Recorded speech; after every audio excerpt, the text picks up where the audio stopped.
भाजी नाही आणली तू? अरे गया था तर 10 बार याद दिलाया था ना. काही आठवण राहत नाही तुला. बाई चुकी झाली बाई. चुकी झाली. भाजी नाही आणला, चुकी झाली. काय करू मी याच्या?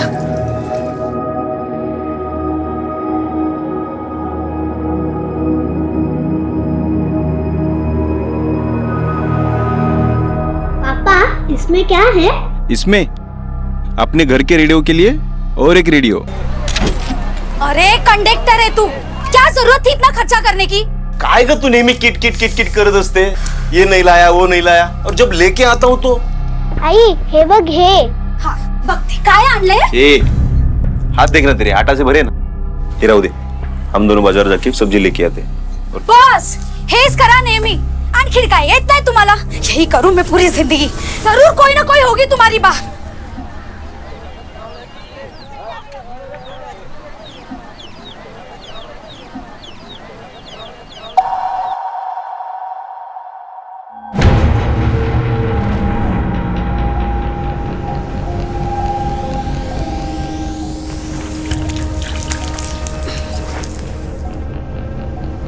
बघते काय आणले. चालू कैसे करूं इसे?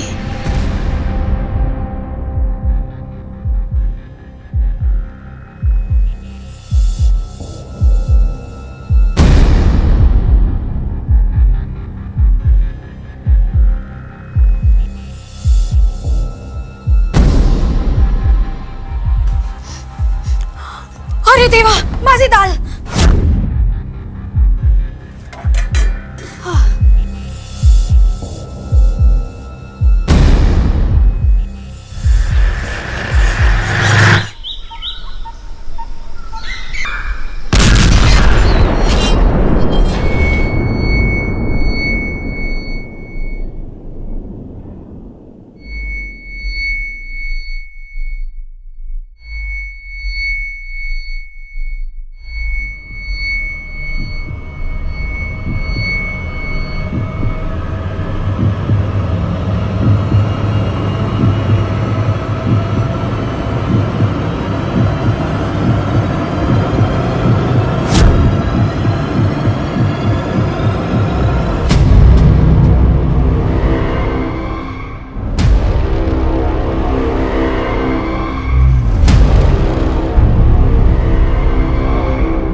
सर, मरने वाली औरत का नाम सरिता है.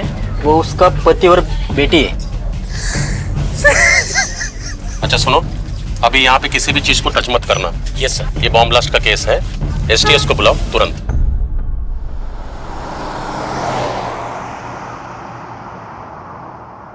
नमस्कार, मैं हूं inspector Suhas Talekar. Bomb blast की घटना देखने के बाद सब लोग यही सोचते हैं कि ऐसा सिर्फ बड़े शहरों में होता है. ये हादसा हमारे साथ तो हो ही नहीं सकता.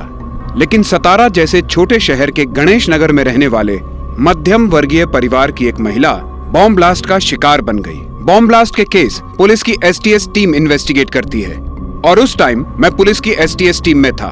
3 सालों में करीबन 2 दर्जन से ज्यादा बम धमाकों के केस इन्वेस्टिगेट कर चुका था, लेकिन ये केस सबसे अलग था. मेरे 5 साल के एसटीएस के कार्यकाल के दौरान ऐसा केस पहली और आखिरी बार आया था. कमरे की हालत देख के लग रहा है कि 250 से 300 ग्राम एक्सप्लोसिव का इस्तेमाल किया गया होगा. ब्लास्ट मीडियम इंटेंसिटी का रहा है. 50 स्क्वायर फीट का एरिया कवर हुआ है. 6-7 लोग मारे जा सकते थे. जी सर. सर, यहाँ मोबाइल और रेडियो के कुछ टुकड़े मिले हैं. मोबाइल के टुकड़ों में डायनामाइट लगा है. मीडियम इंटेंसिटी का डायनामाइट रहा होगा. बाकी डिटेल्स तो फॉरेंसिक जांच के बाद ही पता चलेंगी. लेकिन सर, मोबाइल में इतना एक्सप्लोसिव रखना पॉसिबल नहीं होता. शायद उसी के लिए रेडियो का इस्तेमाल किया होगा और ब्लास्ट कर दिया. हाँ, ये हो सकता है सर. जब ब्लास्ट हुआ तो मरने वाली लेडी सरिता, उसके अलावा और कौन कौन रहता है इस घर में? सरिता के पति गोविंद और 7 साल की बेटी.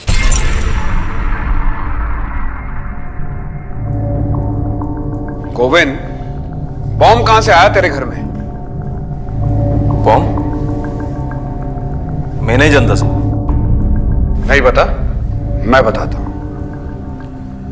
शुरुआती जांच से हमारा अंदाजा है कि बॉम्ब रेडियो में था। रेडियो? लेकिन हमारे घर में तो कोई रेडियो है ही नहीं। तुझे क्या लगता है कि बॉम्ब से रेडियो के टुकड़े टुकड़े हो जाएंगे और हमें पता ही नहीं चलेगा कि घर में रेडियो भी था?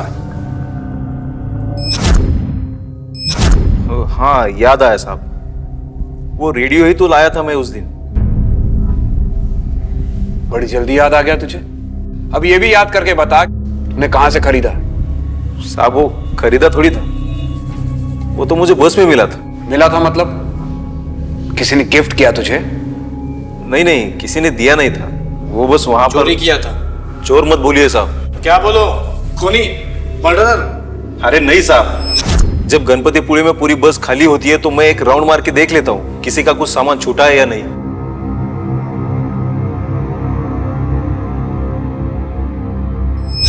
वो लाल बैग कोई भूल गया था। तो इसका मतलब यह है कि अगर कोई किसी का सामान वहां पे गलती से भूल जाए तो तुम अपने घर लेके जाओगे?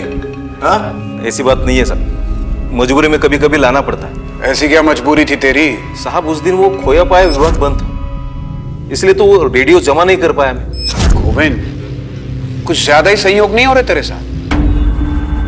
पहले तुझे रेडियो मिला, फिर खोया पाया विभाग बंद मिला, और फिर तू उस रेडियो को अपने साथ घर लेकर गया, और जैसे ही अपनी बेटी के साथ घर से बाहर निकला उसमें ब्लास्ट हो गया।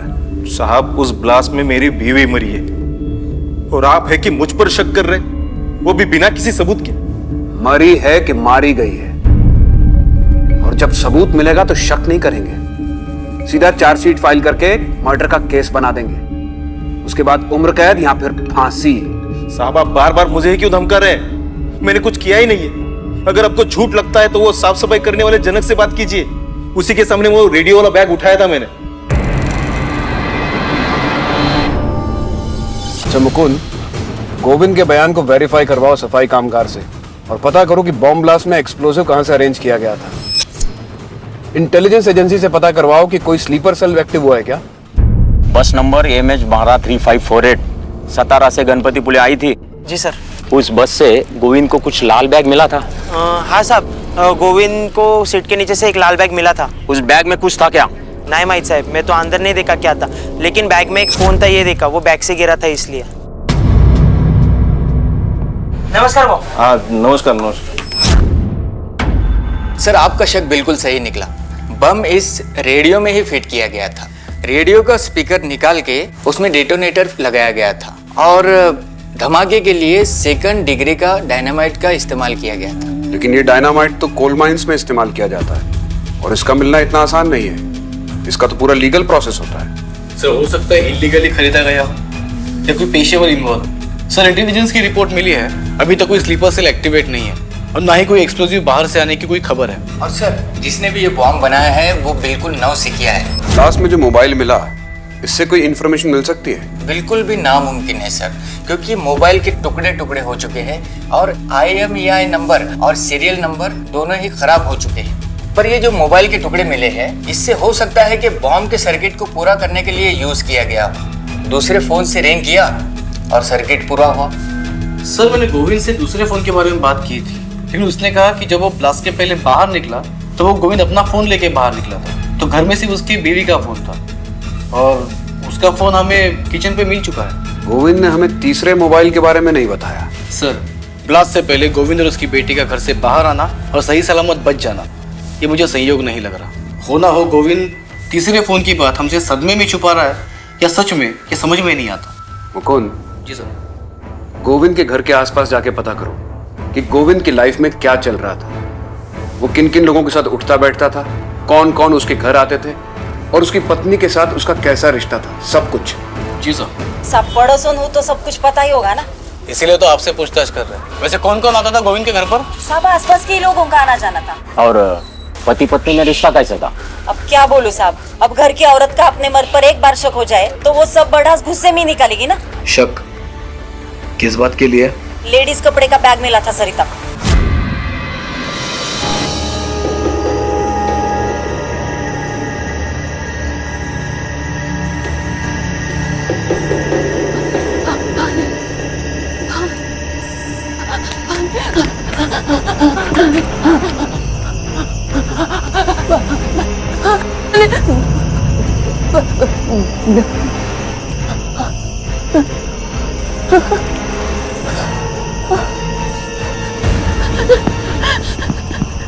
नहीं बनाऊंगी मैं वापस बम। क्यों नहीं समझते? ये सब गलत है। मैं अब क्या क्या हाथ जोड़, मुझे प्लीज जाने दो।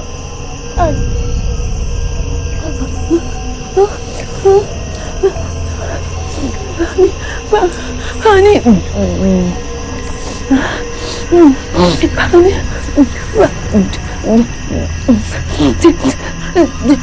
ठीक है, मैं बम बनाऊंगी।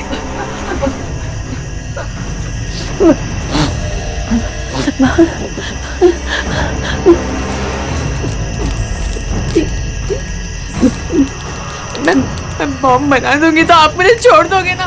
मुझे जाने दोगे प्लीज प्लीज?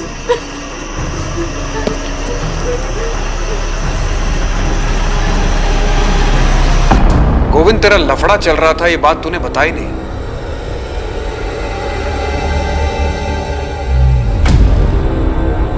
लफड़ा?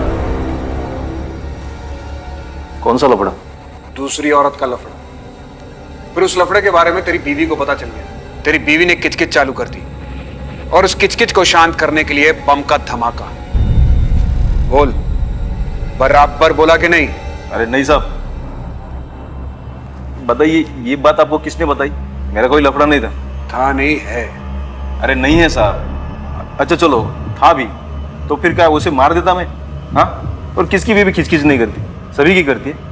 आपकी भी करती होगी, तो फिर क्या उसे बम से उड़ाते क्या? वो कौन?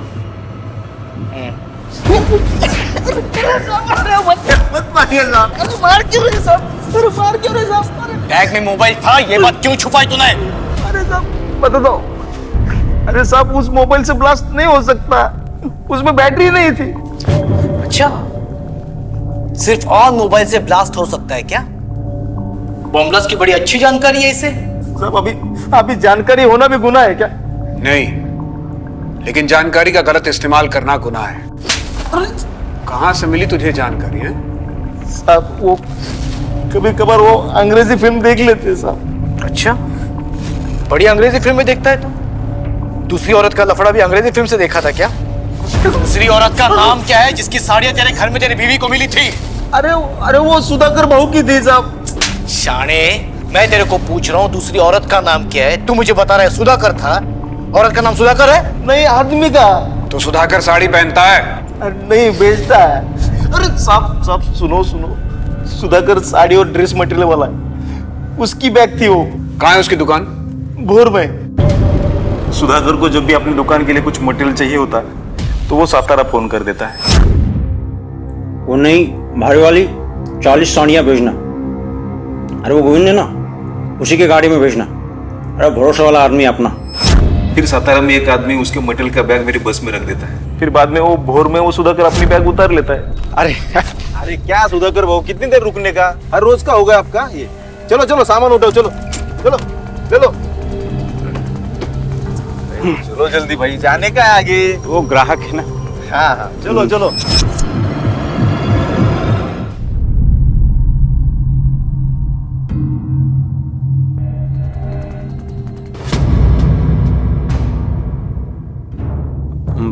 कॉन्डम खरीद रहा था साहब मैं। सातारा में एक ब्लास्ट हुआ है, सरिता नाम की एक औरत मारी गई है। उसी सिलसिले में पूछताछ करनी है। चल साहब, मेरी तो दुकान है। तू चल बताता हूँ मैं तेरे को। या साहब, ही माझी दुकान। आपको लगता है मेरे जैसी दुकानदारी करने वाला आदमी बॉम्ब ब्लास्ट करेगा? हमने तुमको बोला कि तुमने ब्लास्ट किया? नहीं, वो कोई बात कर रहा। जो पूछ रहे हो उसका जवाब दो। बस नंबर MH3458 से तुम्हारा सामान आता है क्या सातारा से? हाँ, ड्रेस और साड़ी मटेरियल मंगवाता हूँ। तो कभी ऐसा हुआ है कि तुम सामान लेने गए ना हो? हाँ साहब, कभी कभी ग्राहक ज्यादा होता है ना, तो स्टॉप पे पहुंचने के लिए मुझे लेट हो जाता है। पर एक बार तो मैं जा ही नहीं पाया। लेकिन वो गोविंद कंडक्टर है ना, वो अपने घर ले गया था मेरी बैग। अगले दिन उसने वापस कर दिया साहब। ठीक है, अभी यहाँ से जाना मत, और कभी पुलिस स्टेशन बुलाए तो इंक्वायरी के लिए आ जाना। ठीक है साहब। सर, हमने गोविंद की कॉल डिटेल्स निकाल के चेक की, उसमें से उसका कोई अफेयर का एंगल सामने नहीं आया। हो सकता है गोविंद का जिससे अफेयर हो वो उससे फोन पे बात ही ना करता हो, उसके आसपास की कोई औरत हो, या ये भी हो सकता है कि गोविंद ने कोई दूसरा नंबर ले रखा हो। और सर, भोर पुलिस ने पता लगाया है सुधाकर सारेवाले का सामान गोविंद के बस से ही आता है। एक दो बार गोविंद उसका बैग अपने साथ घर लेके गया था। मुकुंद, हो सकता है कि गोविंद बड़ा चालाक हो और अपने अफेयर के लिए उसने बॉम्ब से बीवी को मार दिया, या ये भी हो सकता है कि गोविंद जो कुछ कह रहा है वही सच हो, उसे वो बॉम्ब बस में मिला। बॉम्ब बस की किसी सवारी को मारने के लिए प्लांट किया गया था, लेकिन बॉम्ब बस में ब्लास्ट नहीं हुआ और वो बॉम्ब को उठाकर अपने साथ अपने घर ले आया। हो सकता है सर। और अगर हमारा दूसरा वाला अंदाज सही है तो ऐसा भी हो सकता है कि बस की जिस सवारी को मारने की कोशिश पहले की गई थी उसे दोबारा मारने की कोशिश हो जाए। इसीलिए हमें जल्द से जल्द सच का पता लगाना होगा। एक काम करो, तुम गोविंद, क्योंकि दूसरे एंगल की जांच पड़ताल के लिए हमें उसकी मदद चाहिए। जी सर।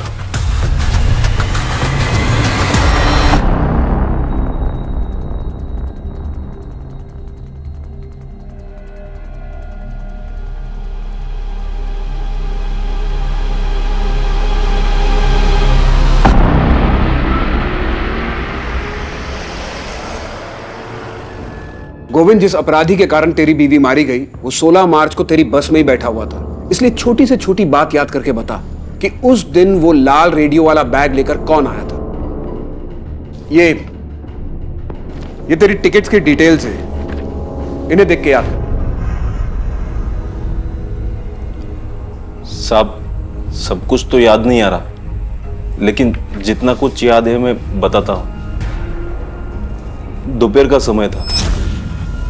चलो ticket ticket ticket ticket ticket ticket. इसीलिए सातारा से गणपतिपुळे के लिए 51 सवारी थी, उसमें से सातारा में 12 लोग चढ़े थे, लेकिन कुछ लोग बीच गांव में भी चढ़े और उतरे भी, और बाकी सब गणपतिपुळे। सर, मुझे इतना कुछ याद नहीं है। ठीक से याद करके बता, कौन कौन कहां पे बैठा था और कौन कौन कहां पे उतरा था। यहां इस केस में सतारा से गणपतिपुळे 220 किलोमीटर का एरिया, 23 गांवों में बस रुकी थी, 51 सवारियां चढ़ी और उतरी। उन सब के बारे में पता लगाना जैसे समंदर में सुई ढूंढने के बराबर था। इसलिए हमने इस केस में उल्टा तरीका इस्तेमाल किया। उस बॉम्ब का टारगेट कौन था यह जानने की कोशिश की कि तुझे जिस सीट के नीचे वो लाल रेडियो वाला बैग मिला था उस सीट पे कौन बैठा था। नमस्कार सुधाकर बाबू। हाँ नमस्कार नमस्कार, ये गोविंद जी, इन्हीं के बस से अपना सामान आता है। नमस्कार वही। अच्छा, वो जो 17-18 नंबर की सीट है वो अपनी बैठ जाओ। याद आया साहब, उस पर तो वो सुधाकर भाऊ और उसकी बीवी बैठी थी। और कहाँ उतरे तो वो दोनों? भोर, वहीं पर तो रहते हैं वो लोग। लता, ए लता, ये ना लवकर, किती वेळ लावतेस? आले. चल लवकर. लता, लता, आले. किती घाई आहे क्या? तुम्ही पण नाही घ्या.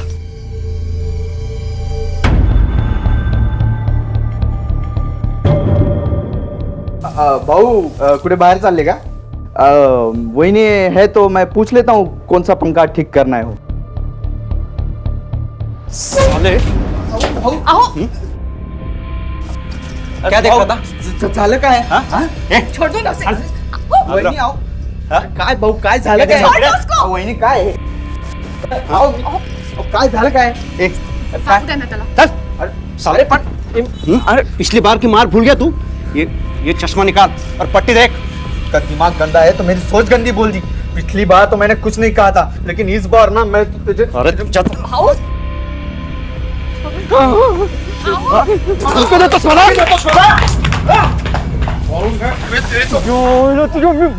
मुझे मारेगा? मैं मार दूंगा, सच्ची बोल रहा हूँ, मार दूंगा. जगड़ मार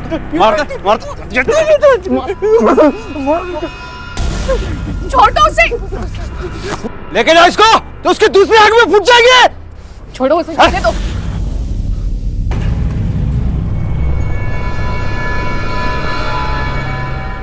आसपास के लोग देख रहे हैं, अभी नहीं, बाद में आना.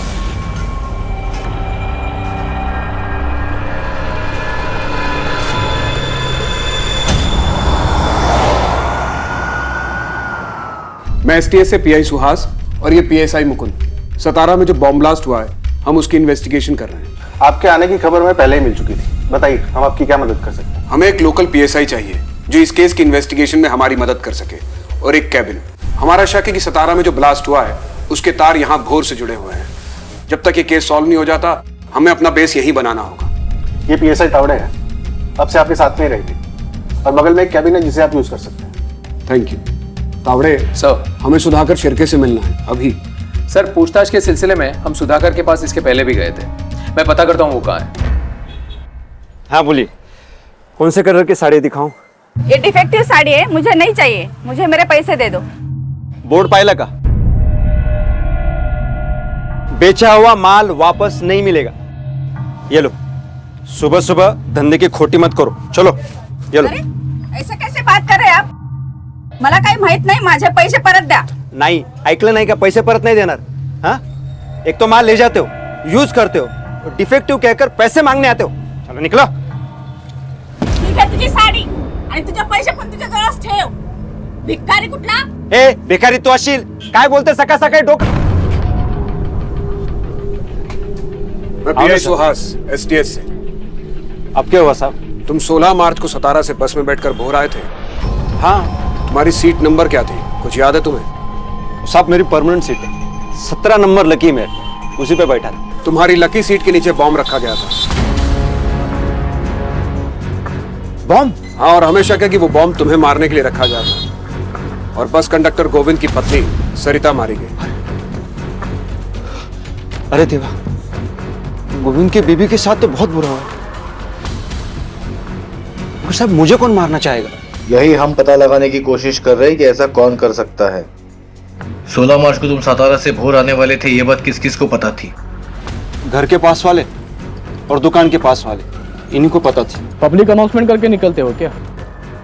एक चीज अच्छे से ध्यान रख के मुझे बताना, उस दिन कोई जान पहचान वाला बस में लाल बैग लेके चढ़ा था क्या? मैंने ध्यान नहीं दिया साहब। सुधाकर, तुम्हारी जान खतरे में है, इसलिए हमसे कोई बात मत छिपाना। 4 महीने पहले मारपीट वाला केस, हमेश शिंदे की बीवी के साथ उसकी दुकान में बदतमीजी करने की कोशिश। साहब आप मुझे बचाने की कोशिश कर रहे हो या जेल भेजने की? तेरे दुश्मनों की लिस्ट बनाने की कोशिश कर रहे हैं जो तुझे जान से मार सकते हैं। साहब ये अमय जो है ना, वो बहुत खतरनाक है। उसने झूठा केस किया था मुझ पर। सच बात तो ये है कि मैडम हे बघा, एकदम छान साड़ी, ये पहन के ना अच्छी अच्छी हीरोइन फीके होनी है। ये इस तरह से। ये क्या कर रहे हैं आप? साड़ी पहना रहा हूँ। साड़ी पहनाने के नाम पे बदतमीजी करता है। हाथ लगाने से पिघलती है, तो यहाँ क्यों लाया? घर रखने का ना। क्या बोला तेरी तो साहब?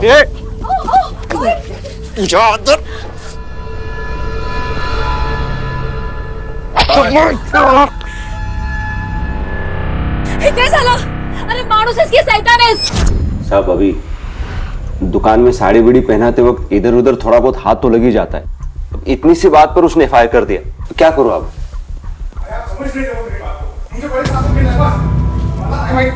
तुम्हाला कळत कैसा नहीं है? आवड़े देखो कौन है।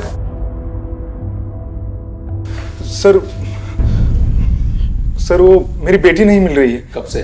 सुबह तो स्कूल के लिए निकली थी घर से, दोपहर को मुझे कुछ अचानक काम आ गया तो मैंने स्कूल में फोन किया था जल्दी छोड़ने की रिक्वेस्ट के लिए, तो उन्होंने कहा कि वो 10 दिन से स्कूल ही नहीं आ रही है। तो रिश्तेदारों और पड़ोसियों की यहाँ पे पूछताछ की? हाँ सब जगह ढूंढा सर, लेकिन वो कहीं नहीं है। हेलो, हाँ मैं इधर ही आ गई। हाँ ठीक, मैं लगे चलो। हाँ हाँ ठेव। सॉरी सर, मेरी बेटी घर पर आ गई है। आ गई? हाँ मैं चलता हूँ। देखा साहब कितना बिंडोक है। अच्छा हुआ उसकी लड़की मिल गई, नहीं तो वो भी केस मेरे पे डाल देता। तू कुठे होतीस? ठीक है ना तू? मेरी तो जान ही निकल गई थी। और वो स्कूल वाले क्या बोल रहे थे? 10 दिन से तो स्कूल नहीं जा रही है। कुठे असतेस तू? अगं बोल ना, कुठे असतेस? अगं बोल काहीतरी बाळा, बोल। गार्डन मध्ये। क्यों जाऊं मैं स्कूल? सारे बच्चे मुझको चिढ़ाते हैं, गंदे पापा की गंदी बेटी, तेरे पापा गंदे हैं।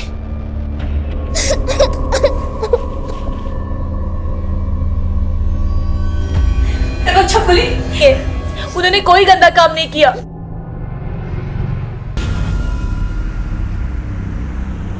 चलो ticket ticket ticket ticket ticket. अरे अमय दादा, वो जेली पे लगाने के लिए दवाई बोला था ना? 3-4 दिन लगातार लगाना, आराम पड़ेगा।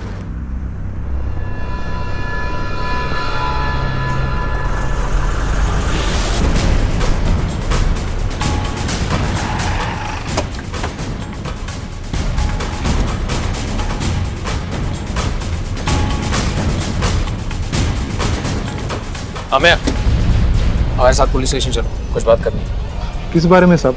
मतलब मेरी बेटी तो मिल गई। तुमसे कुछ और पूछताछ करनी है। चलो।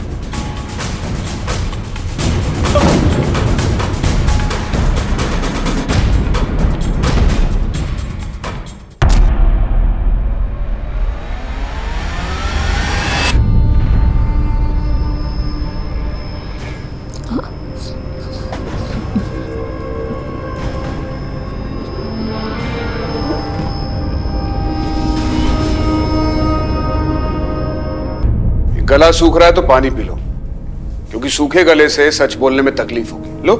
सर, आप क्या कहना चाहते हो मैं समझ नहीं पा रहा हूँ सर। शायद न्यूज़पेपर में पढ़ा हो, सतारा में एक बॉम्ब ब्लास्ट हुआ है। कंडक्टर गोविंद की पत्नी सरिता बॉम्ब ब्लास्ट में मारी गई। ये उसी की पूछताछ है। सतारा में जो कुछ भी हुआ उससे मेरा कुछ लेना देना नहीं है। लेना देना कैसे नहीं है? तेरी दुकान के आसपास के लोगों ने बताया कि तू हर शनिवार को सतारा दवाइयां लेने जाता है और फिर गोविंद की बस से वापस लौटता है। 16 मार्च को भी गया होगा, उस दिन भी शनिवार था।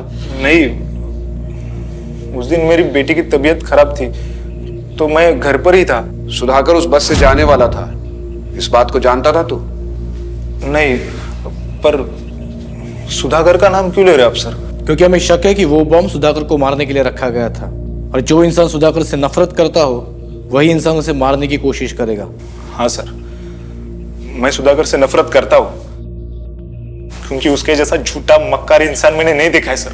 सुधाकर ने तेरी बीवी के साथ बदतमीजी की तो तूने उसके खिलाफ FIR कर दी, फिर तूने उसकी बीवी के साथ। नहीं नहीं नहीं सर, सब झूठ है सर। ये उस कमीने ने मुझे फंसाया है। मैंने उसके खिलाफ पुलिस में कंप्लेंट भी की थी। वो 4 दिन लॉकअप में भी रहा और जमानत पे छूटने के बाद उसने मुझे घर पर बुलाया था। अरे आओ, शर्मा मत, चाय पीते हैं। और वो जो मैंने बाहर केस का बोला था, केस वापस लेगा कि नहीं? नहीं, सबकी नजरों में मुझे रेपिस्ट बना दिया। 4 महीने से मेरी जिंदगी नरक बन चुकी है। तो जब मैं मेडिकल शॉप पे रहता हूं तो कोई भी नहीं आता है, इसलिए अभी मेरी बीबी रहती है मेडिकल शॉप पर। और इसीलिए तुमने सुधाकर के जिंदगी की शॉप बंद करने की सोच ली, वो भी बॉम्ब से उड़ा के। बॉम्ब क्या सर, न्यूक्लियर बॉम्ब मिलता ना तो साले के सर पे फोड़ देता मैं। लेकिन इस बॉम्ब कांड से तेरा कोई लेना देना नहीं है, यही कहना चाहता है ना तू? जिस किसी ने भी किया होगा उसने यही सोचा होगा कि बॉम्ब ब्लास्ट होगा और पुलिस सोचेगी कि ये टेररिस्ट का काम है। पर्सनल एंगल तो चेक ही नहीं करेगी पुलिस। अमय के पास स्ट्रॉन्ग मोटिव है सुधाकर को मारने का। उसकी सुबह की चाय से लेकर रात के खाने तक की सारी डिटेल्स निकालो, उसके कॉल रिकॉर्ड्स चेक करवाओ, खास तौर पे 16 मार्च के। उसके अदर कनेक्शंस का भी पता करो। और एक्सप्लोसिव बेचने वाले डीलर से पता चला कि एक्सप्लोसिव किसने खरीदा? हाँ सर, एक्सप्लोसिव सप्लाई करने वाले डीलर से पता चला है कि गणपतिपुरे साइड तो कोई कोल माइन नहीं है, लेकिन हाँ, कुछ मछुआरे इलीगली डायनामाइट लेकर जाते हैं समंदर में धमाके करके मछलियां पकड़ने। गोविंद की पत्नी जिस ब्लास्ट में मारी गई, उस ब्लास्ट में इस्तेमाल किए गए डायनामाइट की सप्लाई किसने की थी, ये पता लगाना बहुत जरूरी है। एक बार डायनामाइट सप्लाई करने वाले का पता चल गया तो ये भी पता चल जाएगा कि डायनामाइट की सप्लाई लीक किसने थी। मछुआरों की बस्ती में भी किसी को भेजो और पता करवाओ, शायद वहां कोई ऐसा कांटा मिल जाए जो हमारी मछली को फंसा सके। सर, मछुआरों की बस्ती में हमने अपने खबरियों को ऑलरेडी एक्टिवेट कर दिया है।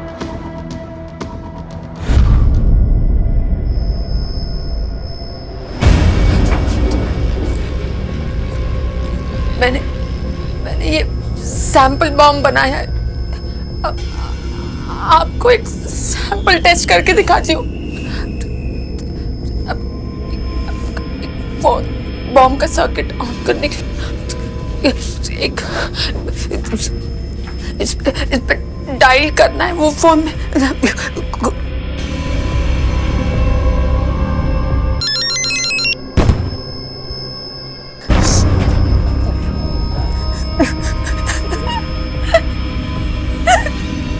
देखा, मैंने बना दिया।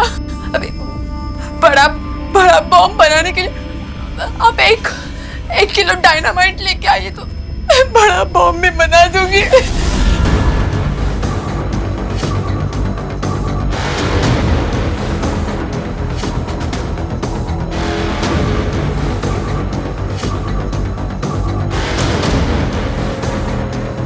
हेलो सुधाकर बहू, गोविंद बात कर रहा हूँ। अरे आप आपका साड़ी का बैग मेरे बस में रखते हो ना? हाँ मालूम है आज नहीं रखा है, लेकिन आज के बाद रखना मत। अरे कुछ दिनों के लिए। पुलिस का बहुत टेंशन चल रहा है, ये मामला थोड़ा ठंडा होने दो, फिर देखते हैं क्या करते हैं।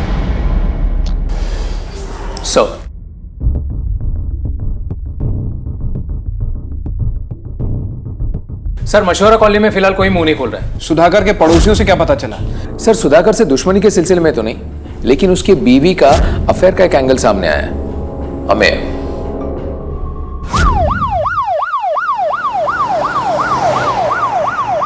देखिए, हमसे कुछ भी मत छुपाइए।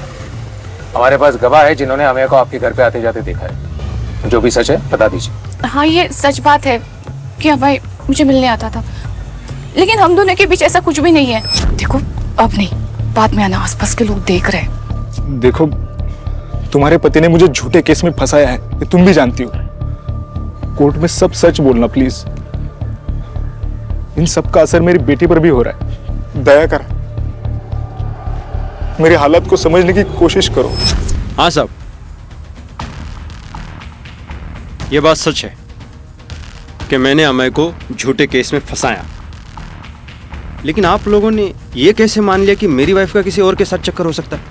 साहब देखिए वो कितनी डरी हुई है, कुछ बोल नहीं पा रही है। जाइए पता कीजिए साहब।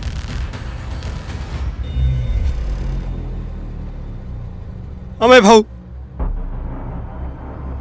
मैंने गुस्से में आकर मेरी बीवी के साथ गलत करने का झूठा आरोप आप पे लगाया था। अब मैं उसके लिए माफी मांगता हूं, लेकिन मन से ये सब निकाल दो, भूल जाओ ये सब कुछ। हाँ, बस एक मिनट, मैं सबको आज बता देता हूं कि मैं गलत हूं और तुम सही हो। खत्म करो ये सब कुछ, मुझे बम से मत उड़ाओ। अगर मुझे मारना है ना ऐसे ही मार दो, ठीक है, लेकिन बम से नहीं।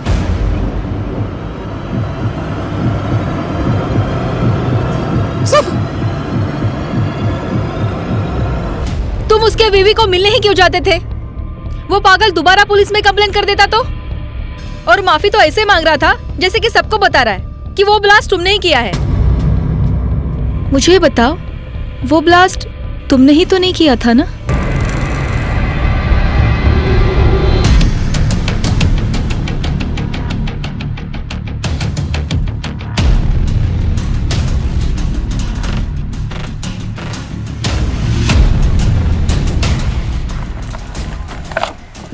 एक किलो है।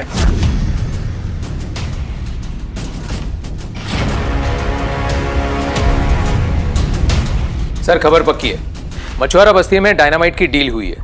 1 किलो डायनामाइट खरीदा गया है, लेकिन किसने खरीदा है और किसने बेचा है इसका हमें पता लगाना होगा। हो सकता है इसके तार गोविंद के घर हुए बॉम्ब ब्लास्ट से जुड़े हों। मुकुंद, तुम तावड़े के साथ जाओ और जल्द से जल्द पता करो, कोई बड़ा बॉम्ब ब्लास्ट होने वाला है, कई मासूमों की जान जा सकती है।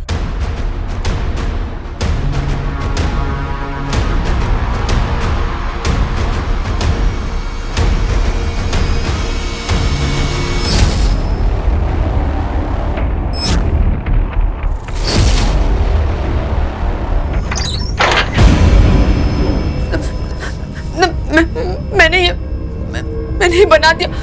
प्लीज मुझे घर जाने दो।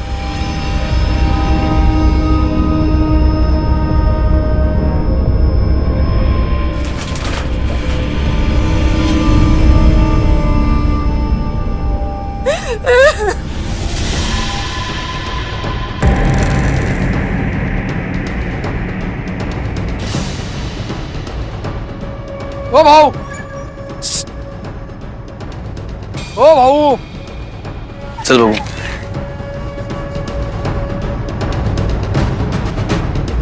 क्या बोलते? डायनामाइट? हाँ, लेकिन माल सही होना चाहिए। साहब रोकड़ा सही तो माल सही। चल।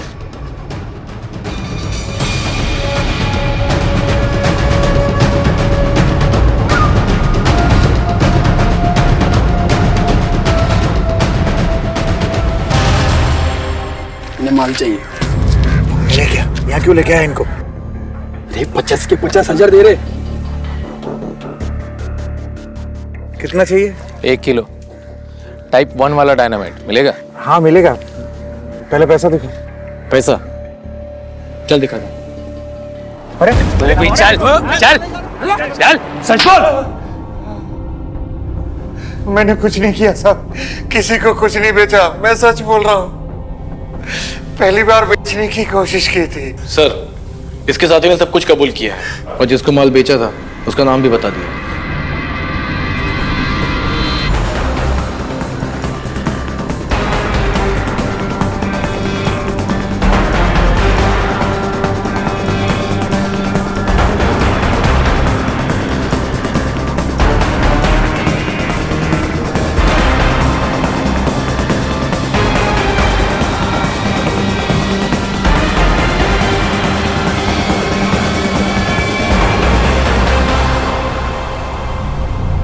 अरे सुधाकर भाऊ, ये आखिरी बार है इस बस में सफर कर रहा हूँ। क्यों बे? इसके बाद मरने वाला है क्या तू? अरे सुधाकर भाऊ, ऐसा मत बोलो। गोविंद भाऊ, तुम भी किस घटिया आदमी की बात का बुरा मान रहे हो यार। किसको घटिया बोला बे तू? किसको घटिया बोला? उठ! हाँ? हाँ? तू अपने आप को क्या समझता है?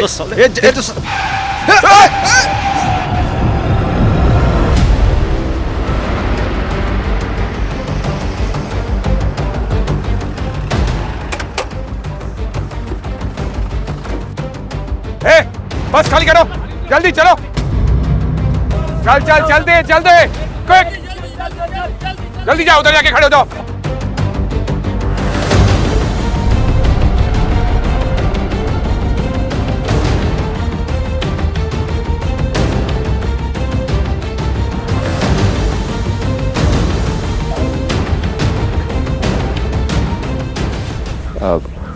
क्या हुआ साहब? फिर से मुझे कोई बॉम्ब से उड़ाने की कोशिश कर रहा है क्या? हमारे साथ ही खेल खेल रहा है। आज शनिवार है ना, वो तो गए सातारा अभी 2:30 बजे के बस से। थोड़े क्या कर रहे हो आप? मैंने कहा सुधाकर नहीं है घर पे। नहीं मुझे मिला नहीं। सुधाकर नहीं है घर ही। अब क्यों तलाशी ले रहे हो? मैंने कहा ना।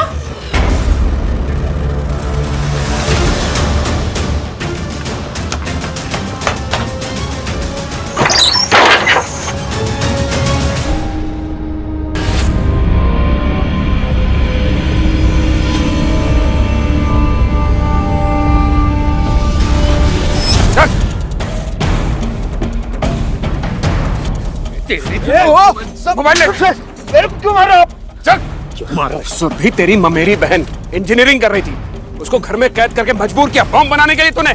बता दे तो कोई गलतफहमी हो रही है साहब। अरे चल अंदर बैठ। मेरी बात सुनो। साहब मेरी बात तो सुनो, मैंने कुछ नहीं किया है। मुकुंद, तुम यहीं रुको और बॉम्ब डिफ्यूज होते ही मुझे इन्फॉर्म करना। Yes sir. साहब आप मेरा कुछ नहीं कर सकते, कुछ साबित नहीं कर सकते। तेरे गुनाह साबित करने के लिए सबूत हैं हमारे पास। तावड़े,